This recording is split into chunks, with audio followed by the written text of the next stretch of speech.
beautiful people. How are you doing today? I am Meiline and I've been in the fashion industry for over 18 years. I also had a brand named Dragonfly, and these are my videos on color. Now do remember that I've got two other ones that talk about the reds and the blues, also mummy brown and sepia, and talks all about their origins and what sort of ingredients were used at the time. So don't miss out. For today, I thought we would touch on black and white. But before we get started, don't forget to like, subscribe, and share this video with anyone who you think might benefit from it. So first up, we've got white. As you can imagine, there are many variations of white coming from different origins. But let's start with the one that was most likely used first. And this happens to be in the prehistoric time, in the form of chalk, which was a naturally occurring calcium carbonate or limestone. It helped them to create some of the earliest cave drawings. Later on, artists continued to use it for sketching. Most of the chalk limestone today was created almost 100 million years ago.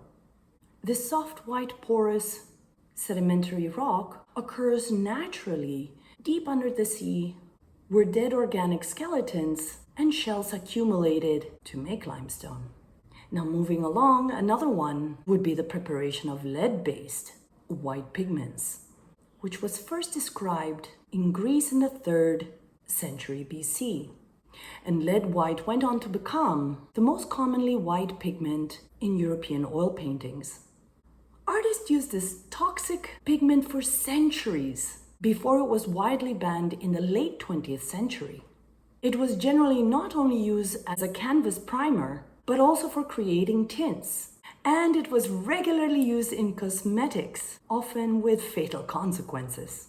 Since the 20th century, lead white has been replaced by titanium white, which now remains the most commonly found white pigment.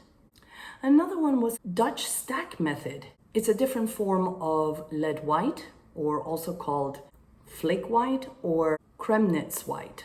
Sorry, I don't think I can say that properly, Kremnitz. So this is an artificial mineral pigment, lead carbonate. This involved suspending coils of lead in containers above vinegar and stacking them above fresh horse manure. The manure provided warmth and carbonic acid, which converted the lead acetate into flakes, which could then be shaved off and ground to make the pigment. As you can imagine, it is no longer available as paint due to its extreme toxicity.